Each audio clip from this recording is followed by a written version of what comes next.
It is Monday, and it's getting pretty late with Jake Landau. Folks, you may have noticed I've been gone for a bit. Don't worry, I'm back. The format of this show has not changed. It will still be straight interviews with amazing guests who have a lot of interesting stuff to say, with some interesting questions for me to ask them that they may or may not struggle with. But we've changed a bit in that instead of a strict Sunday weekly delivery, we're going to be on a more of a regular schedule.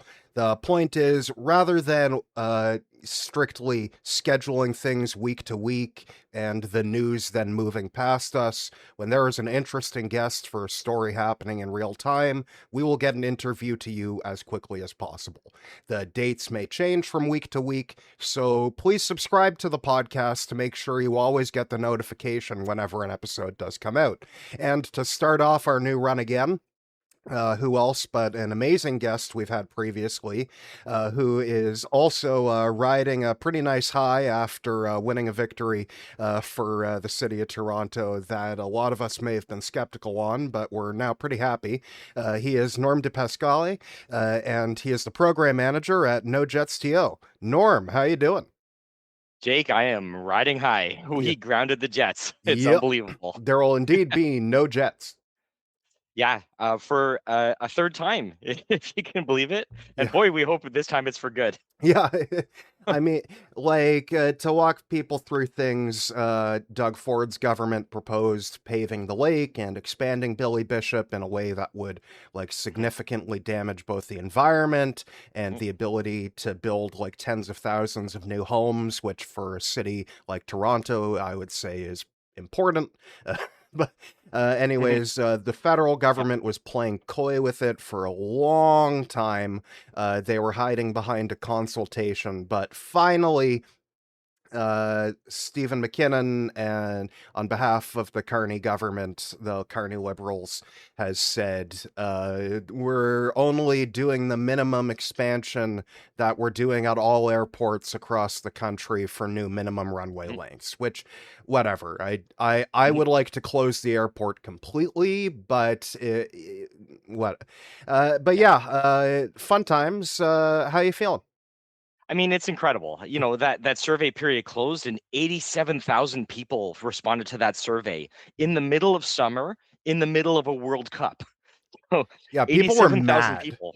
Yeah. And the responses, 87% of them were deeply opposed to Jets. So, It's we nice noticed that, matchy-matchy that there were 87,000 and yeah, then 87%. That's pretty clean math for dividing there. yeah, it's so easy to remember. I just think of Sidney Crosby and off I go. Yeah. But and the funny thing is, I remember taking that survey, and it was mostly slanted not towards even giving you an opportunity to say you don't want it. Is the funny thing. It Exactly. was like, how can we make you Yeah. comfortable with it? Yeah. But the fact that I guess 87% of people just went the custom other field to say Mhm. no, absolute, Mhm. that's pretty much unheard of for these kinds of consultations. It's shocking.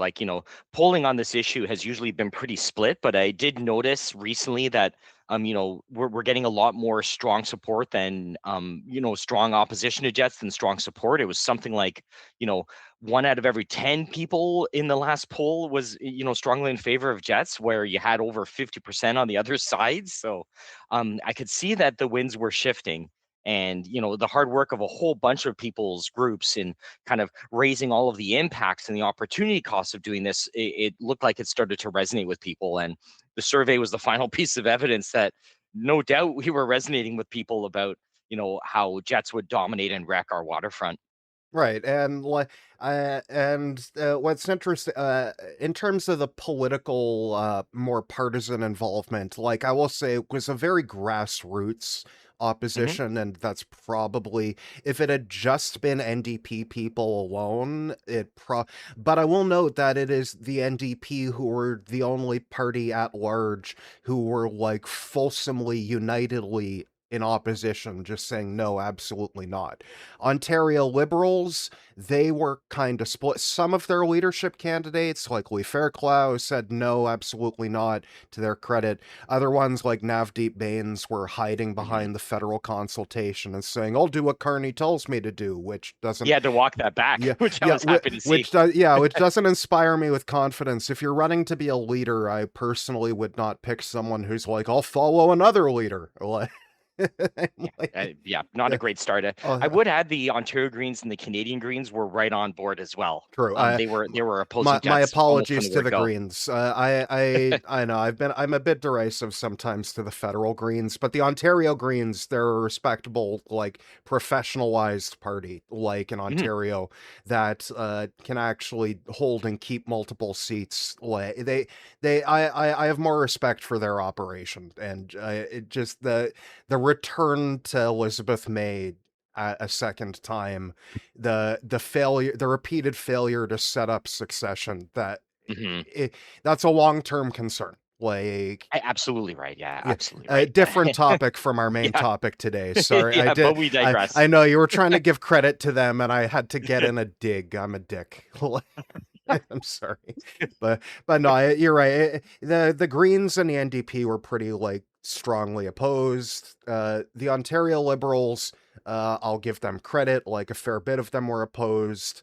The federal Liberals were, like, pretty quiet, and there's a few different reasons, theories I've heard from people about why they were quiet until now. Some of them assuming we changed their mind, others assuming that Mhm. they were just entertaining Ford or some other party.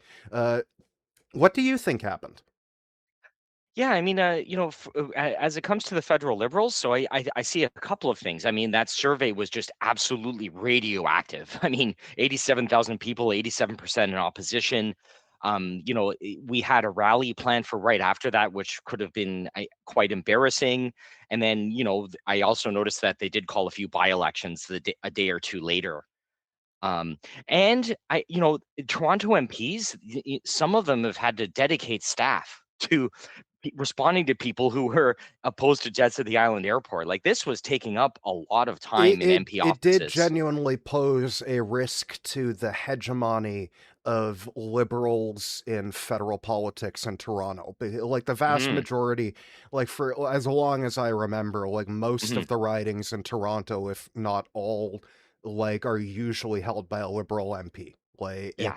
Yes. which it doesn't inspire confidence in me, because, like, if there isn't much competition, they don't have to try very hard. Eh, the That's the fact um. that Mhm. this actually motivated, though, that this was something that did scare them, suggests, like, it could very much have been a wedge issue. And as you Mhm. said, there were three by-elections. One of those Yes. by-elections was going to be on in the Beaches, East York, so Yes. literally a waterfront riding. We have huge support there. That would Uh, have been a dominating issue in that Oh, by-election. yeah, So. and Nate Erskine Smith has retired, from federal politics. His preferred successor, Tanvir Shanawaz, Mhm. won the Liberal nomination contest. Other parties haven't picked their contestants yet. Yeah. For disclosure to those listening, Tanvir is a friend of mine. I know him. We worked on stuff together in the past. I like the guy. That Mhm. doesn't necessarily mean I automatically think you should vote Liberal, just because I clearly have very different feelings about Mark Carney. Uh, Mhm. I I do believe Tanvir was very sincere in his opposition to the waterfront, and I think the Liberals definitely knew it would be a problem for him in the upcoming by-election if that was, Yeah. if you get the idea. Drive around the beaches East York and you will see hundreds, if not thousands, of NoJetsTO signs. I mean, that is a beachhead for us, and Yeah. this would have been a dominant issue in that Oh by-election. yeah, I mean, I know Avi Lewis isn't going to be running in that riding, at least from what Mhm. he said. Like, I think it's a good idea, frankly, for him to be spending time in the next couple Yeah. years touring around, building Mhm. up local NDP candidates, like, and local Mhm. riding associations. Like, Yeah. he doesn't need to lock himself down. No, no, And it's rebuilding time. yeah, and I do wonder if maybe that wasn't the smartest idea for Jagmeet Singh to, like, immediately parachute himself over to BC. It's a good question. Hindsight is 2020, and maybe the NDP have learned the lessons. Well, like in terms of like his summer in Montreal, I think that's going to be a great idea because like he's not just going to be learning French or Hmm. improving his French. Hmm. He's going to be able to like go out like and Yeah, talk to people on the street and spend time with people, and yeah. like that will do a lot of credibility for the NDP in the places. Like someone asked me, why is he going to study in Montreal and not in Quebec City? And I'm like, Hmm. because Quebec City elects conservatives. Yeah, and Yeah. he's very affable and media savvy. I think he'll fit right in Montreal. Oh yeah, like he'll have a great time there. But Yeah. like back to this main issue, like I kn- so there certainly were political considerations that made it difficult for the federal Liberals, Carney's team, to allow this to happen Hmm. without. There was a very successful branding exercise, I would say, on the part of NoJetsTO in Hmm. saying, "Hey, the federal government has final authority here. Yep. It They can't hold all the happen. cards. They say yes or they say no." Yeah, that's exactly right. Like we continue to just reiterate that it's the federal government that hold all the cards here. They're two out of the three signatories in the tripartite agreement that governs the airport. If they say no, it's done. In 2015, this whole jet discussion was ended by a tweet by the transport minister saying they wouldn't open the tripartite agreement for jets, and that's how we won. And it underscores how the feds hold all the cards here. Aviation safety, transport regulations. It's all them. Right. Despite Ford's ongoing bluster on the island airport, there's nothing he can do here other than the Yeah, bluster. I was kind of shocked to see like Ford cabinet members like saying we're excited to continue making the case and proceeding with the plan. And I was a bit brusque with what I tweeted back to them. I think my words were, "Are you dumb?" But which is very rude. It wasn't professional of me. But like it's Yeah, there's a certain concept called consent. Like, yeah, no means no. for You have sure. been told no. Move Yeah. on. Yeah, and the province didn't consult one bit on this. So the federal government at least did. I mean, was it the best survey? No, but they put something out there and they heard loud and clear, nobody wants this. And They had people you know, protesting outside Julie DeBruzen's constituency office, and I yes, know federal liberal yes. staff really get freaked out when that happens. Like, no matter how Wow. mild the protest is, Hmm. like whether it's for like Palestine saying, "Hey, stop Hmm. selling weapons to Israel," Yep. or whether it's for "Hey, can you have this nice park in this certain place?" Hmm.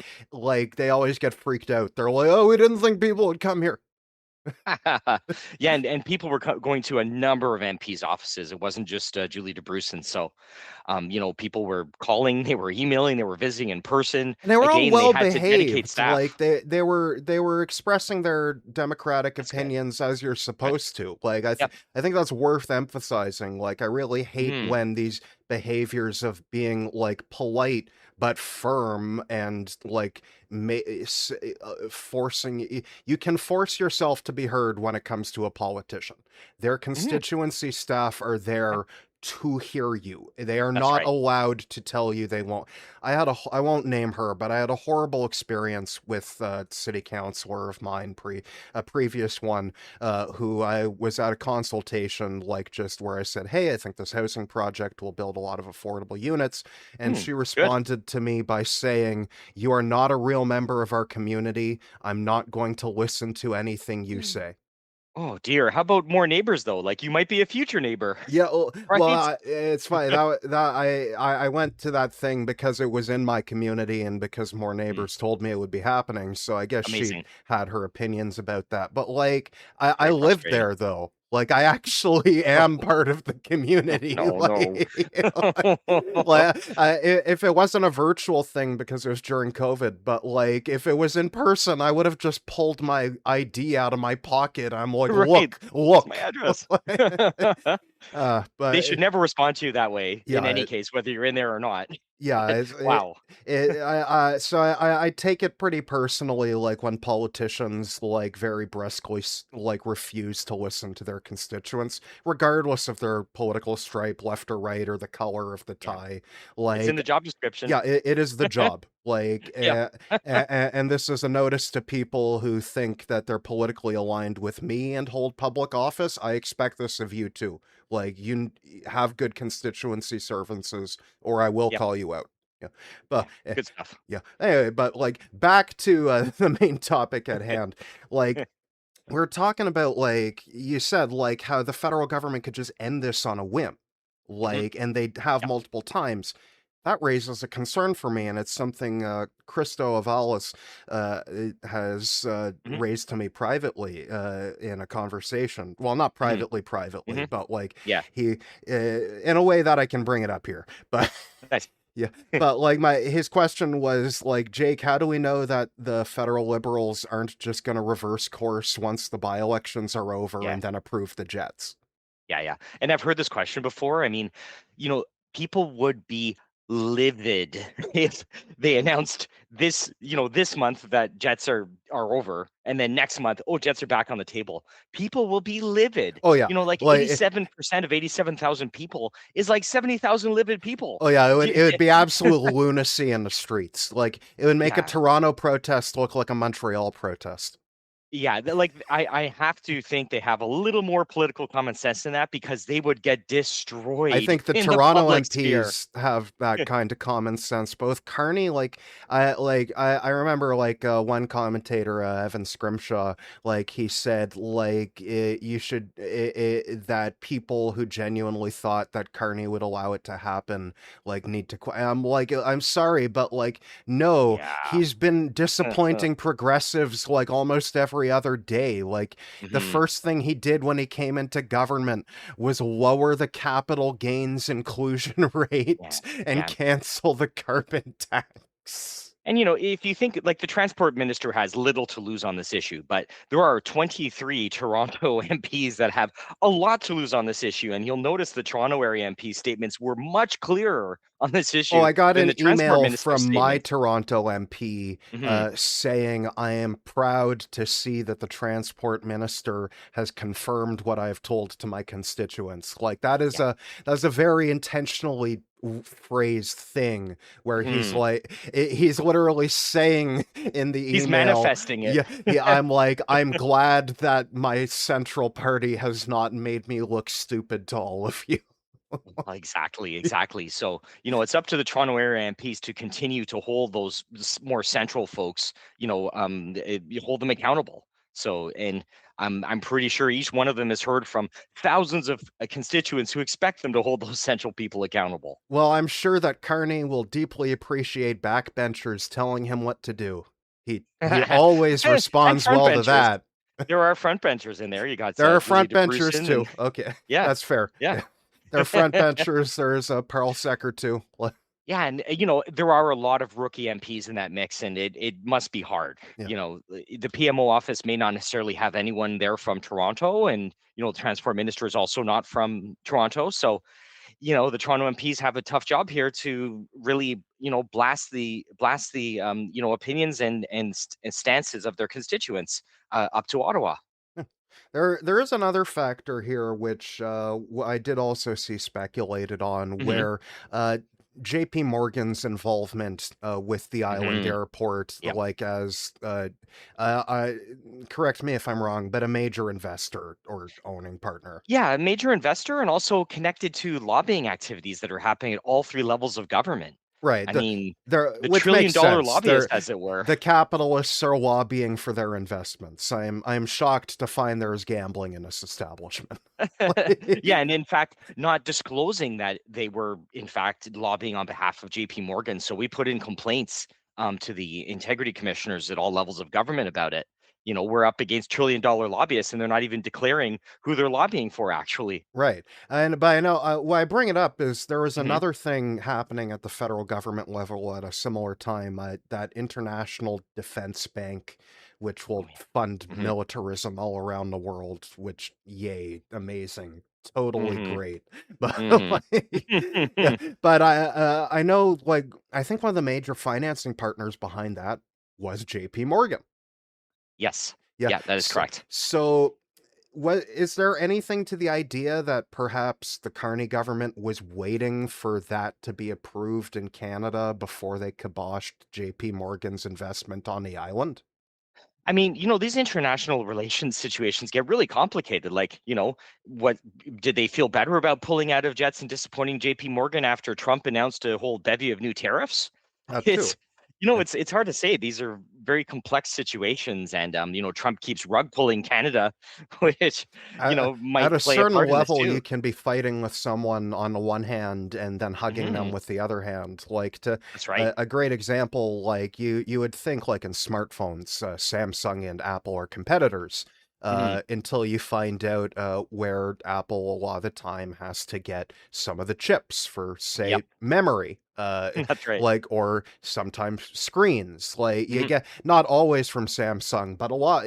You get the idea. Like Hmm. these companies have so many different divisions and one can be a competitor and another Yes, be a partner, and it's the for same sure. with governments in our Hmm. capitalist world society. Like at a certain scale of wealth or systemic power, like these relations do become incredibly complex. Yeah, they definitely do. And then JP Morgan's a complex one with a hand in a whole lot of pies. Yeah. And I'm sure it's not a problem at all that these multinational corporations ruled solely by shareholders are equal to state actors. Yeah, I mean, deeply concerning stuff, and the levels of access. Like, they have lobbied each counselor possibly 5 to 10 times. I mean, they're always at the House of Commons. They're always at Queens Park. I mean, they are constantly lobbying. It took the whole city united to fight against it. 100%. People power seems to keep winning against those, high-powered interests out there. Uh, there was a bit of phrasing like on a separate topic, but kind of related note. Like I don't know if you saw yesterday or the day before, Toby Letke of Shopify saying that he thinks that if you don't pay any income tax, because say for example you're disabled or Hmm. retired, Uh-huh. or say maybe a stay-at-home partner. Not that he explicitly called out those things in particular, Hmm. just the category. He said Yeah. you shouldn't be allowed to vote, but also that for every multiple of $100,000 in income tax, you should get multiple votes. The funniest part was someone asked him, "So you should get 100 votes?" And I think he thought he was being humble when he said, "No, just five max." Yeah. Tell me you hate democracy without telling me you hate Well, democracy. that's Like, exactly what I mean here. Like, the reason I compare it to the situation where you have like a large wealthy corporation, like hmm. backed by JP Morgan, lobbying Yes. against the people and democracy in Toronto, Hmm. is I compared this on Twitter earlier today or yesterday. I called it like the difference between democratic socialism and the Hmm. dictatorship of capital. Yeah, indeed. And in a way, they already kind of have 5 votes because they can have fan out their lobbyists to talk to everyone. Exactly. It's like how many times How many does the more average advantages do you person on the want here? street get to meet the same? Like that's the thing with constituency services. I've said you have a right to be heard, but Hmm. like you can't. Usually they won't let you like come in like 5 days in a row. Yes. Like Yeah, just true. because there's a line of other people who Yeah. also need to be heard. Like it's fine if Yes. there's a line, let me be Yeah. clear. Like Hmm. we do need to improve constituency budgets, quite frankly, at all levels of government for everyone everywhere. Like Yeah, I my agree. And I support their desire to yeah, unionize over at City Hall. not to like Yeah. 100%. Like Yeah. my general Tough, rule of tough job. thumb is every politician across the entire country needs double the constituency staff they have now. Agreed. Yeah, And with the don't even city council overthink it. folded in half, they need even more, right? Exactly. Like Yeah. literally they're now doing twice the Yep. coverage with Hmm. the same amount of staff. Like it Yes. yeah, but this is the whole idea. It's like we as a democracy do not think that just because you have a large amount of money, Hmm. you should be able to control how our entire society works. And like it was implicit with the island airport affair. Hmm. Both what these Shopify guys are saying, it seems to be more of like an explicit. We don't like democracy. We don't think the Hmm. serfs should have a say. Yeah, that's right. I mean, these billionaires aren't feeling served, I guess, one way or another, by all of the advantages they already have in our Like, are they capitalist not system. wealthy enough? Like, do they Yeah, not really. like they're like a dragon on a hoard of Yeah. gold in some fantasy novel, like literally like Good analogy. and that no, it's a perfect analogy Yep. because when you think about like a dragon, they can't even spend gold. Like they don't That's right. participate in in the economy. They're just hoarding the gold to have it. And that's Yes. exactly what billionaires do. They'll never Hmm. spend all of this money.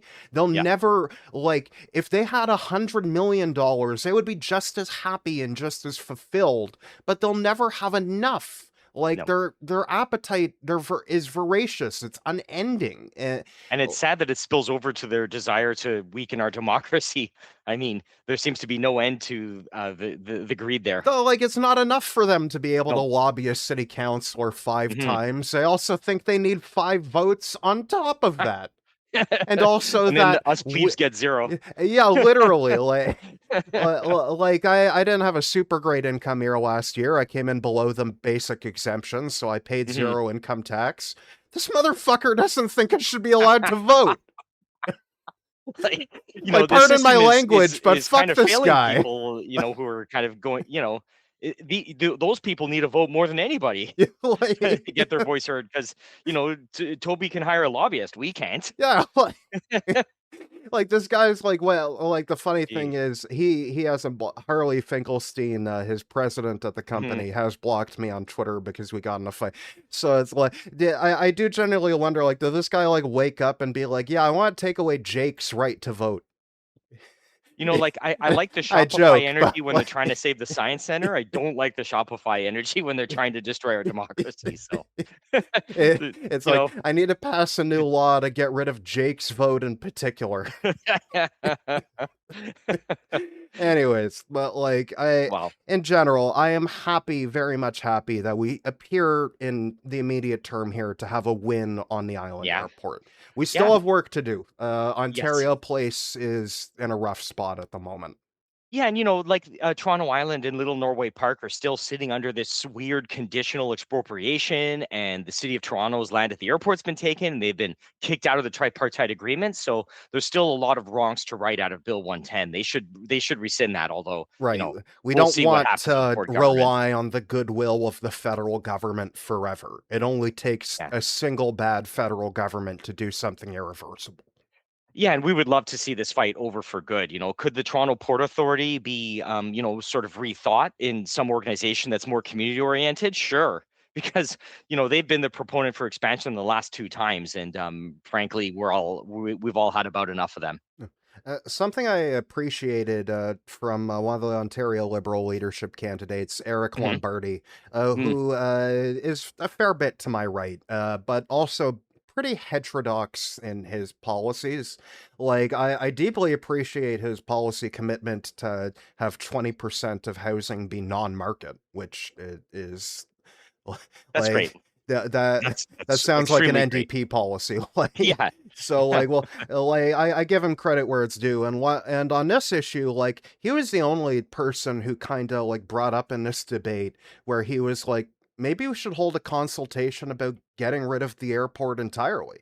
What if we turned it into a massive park and like I mean not solely like undeveloped park, but you get the idea. It's like fully Hmm. reclaim it. Yeah. Like because like with the advance of high-speed rail in the coming years and with the expansion of Pearson Airport, which is going to bring more capacity there, and the fact that the UP Express connects to like not just to Union now, Hmm. but to like line 2 at Dundas West and to line 5 at Mount Dennis. Like I Yeah. just took it at Mount Dennis to fly to Awesome.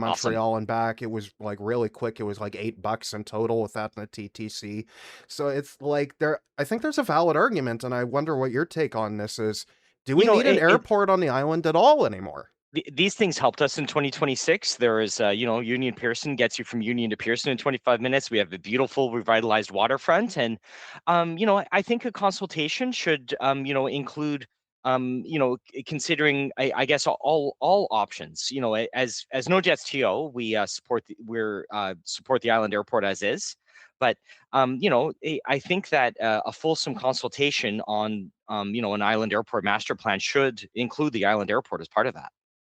And I mean, like, even you may not get rid of it entirely, but the other thing is, I don't know that there's much of a business case for it anymore because, I mean, it's mainly been held up by Pearson, but Hmm. Pearson, no, Porter, like Porter, Porter, for sure. Porter is the airline that's mainly like held it up. I know like Air Canada's had some token flights out of there, which has been not Hmm. bad, but Hmm. like I with the expansion of more slots at Pearson, like, and also the fact that Porter has come to Pearson with Yes, jets, and they listened to us. We told them to do that 12 years ago. yeah, exactly. And the thing is, like, the jets that Porter flies are really Hmm. nice. Like, they're Embraer E2s, so they're like two by Right on. two. There's no Hmm. middle seats. Like, Oh wow. it's a great experience. And they fly to Montreal to the Metropolitan Airport, which is a new commercial airport that has a pretty close public transit connection. So it's less far. It isn't as far out as, Oh. say, Pierre Elliott Trudeau. But Hmm. like the general idea is like I do wonder is like are airlines going to want to pay for slots at this airport in the coming decade, considering just that their passengers are even with Porter now like and Porter appreciates the jets because they have so much longer range. I once flew out of the Billy Bishop Airport from Hmm. Porter to Halifax. Hmm. They had to do a station stop in Montreal. There wasn't enough Oh, fuel. I see, and that has to happen every time, I guess. Yeah. Wow. So I do genuinely think like at a certain point, and Hmm. that can't be very fuel efficient. Yeah. Yeah. And passenger numbers have been steadily declining at the island airport, since the pandemic. Could those numbers recover? Maybe. Some factors maybe to those numbers are things like the Union Pearson Express, getting you to Pearson pretty quick, where, before that used to be a heck of a schlep to Pearson. So, maybe somebody can come in with some marketing know-how and rebound those numbers, but passenger numbers are dropping. I think it was 1.29 million last year. Yeah. I mean, I do understand like they wanted jets because they know that no one wants to fly on the Dash 8s. Like it's uncomfortable, it's cramped. Like I'm I, only 5'11", I don't fit. wow. It's interesting. Like, I know what business people love it. Like, as you're flying bus to New York, Chicago, you want like a 3-day vacation in like some nearby short haul place. It's, a great fit for those things. You don't have to, line up behind a family of people who are heading off to a resort. There's a certain experience at the island airport, I think, that people like, and it would be completely different with jets. Well, I know that all of the Toronto MPs fly through the island airport, so no one will Mhm. bother them because there's more traffic at Pearson. Uh, so maybe I should be flying through there just so I can get some media hits, but There you go. yeah, That's an yeah, intrepid reporter. I like yeah, it. yeah. But one final bit before we end off for the Sure. day, a different related issue on the Ontario Science Center. Hmm. We it appears the current state of things is based on recent consultation I attended and covered that Josh Matlow was at Hmm. with part of Moriyama, the firm, the architecture firm, talking about how the city will reclaim and reuse the Science Center complex in the Hmm. Don Valley. And I was pretty excited by some of the potentials they talked about. They wouldn't give any specific dollar numbers because it was a more open consultation phase where Hmm. they're like, what exactly do we want to put in each section? I guess it wouldn't fully be all Science Center anymore, but they do Yep. want a good chunk of it to be a museum. But also like Nice. that front part, Hmm. like the lobby where you buy the tickets before you go Yep. through the cool hallway Yeah, over the ravine. for sure. Like they were talking about turning that into like a market. like where like Oh, weekly like local businesses like so love the sound of that. it wouldn't be exactly the same as the old science center was, but I think there's a lot of great stuff they can do there. I know Mhm. with the dome, like Yep. we could make a new Cinesphere. Yeah, that's right. I Yeah, mean, it's kind of exciting for I'd say, I mean, obviously we would prefer the Ontario Science Center to be at the location in Flemington Park. That would be the highest and best use. But yeah. it's great to see the local community involved in reimagining that really centers them in it too, and continues to welcome people into that neighborhood. And maybe from there you go to the Aga Khan, right? Like Right. Oh yeah. let's keep building that kind of cultural hub. And Josh Matlow was pretty explicit, like when I and other media there talked to him, that Mhm. the provincial government is open and supportive of the city taking over the site, as long as Good. it's the city mainly paying for it. The provincial government may be willing to give some small grants, which is Mm. frankly more than I expected of the Ford Yeah, government. and I So know it, Ford originally drew a line in the sand saying no science-based programming would be permitted at the Ontario Science Centre, so maybe they're softening on that a little. Well, the other idea is like the one idea is a museum of museums where they can have Oh, other museums like put satellite exhibits, oh, and amazing. then you can like browse between multiple satellite exhibits from different museums across the city, and I think that would be a really cool idea. But like Absolutely. the general idea is that the provincial government seems open to the city as long as it's the city's responsibility. And yeah, Great. I would love, as you, I agree with you. I love the idea of the science center just coming back. At this Mhm. point, I think we should make lemonade out of the lemons. You got it. Yeah, it's like if the city has got the clearance to take over the site, I Mhm. think the city will move faster than a provincial government would on bringing it back to the spirit, if not Yeah. the material of what it was before. Yeah, and the city should move faster than the bulldozers as well. So Yeah. I'm glad that, the city has gone in there and, is proposing a vision because, we were all very worried about, the bulldozer, Yeah. right? Would not never want to see that I building think lost. if they were going to bulldoze it, they would have Mhm. by now. I mean, Ye- just looking at what they did to Ontario Place and the This island, is yeah, yeah, they like they moved pretty didn't fast. hesitate there. No, no, they did not. If the I don't think it's hesitation. I just think Mhm. because I know there was that New Deal that Chow made a couple years Yes, ago, and it appears that Josh Matlow is just taken up the torch on that one because the mayor didn't really prioritize it that much, which right. which is fair. They're aligned on a lot of their politics. Mhm. Like, I don't think she particularly minds him Yeah, advancing this one. Like, yeah, like it's delegation. Like mayors yep, have executive that's smart. councils. It's how it's supposed to work. Like, Yeah, and Matlow is closer to that community as well, so I just yeah, think it makes all the sense in the world. I know.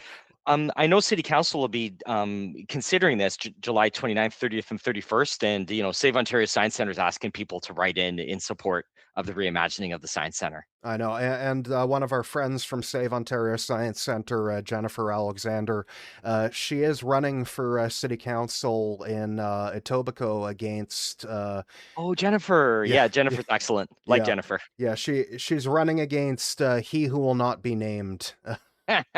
He Uh, who unfortunately yeah, remains. yeah. I will closer to the election. I will likely have her on to talk to her and ask her some questions. Amazing. And as you folks know, like with Norm here, I will ask.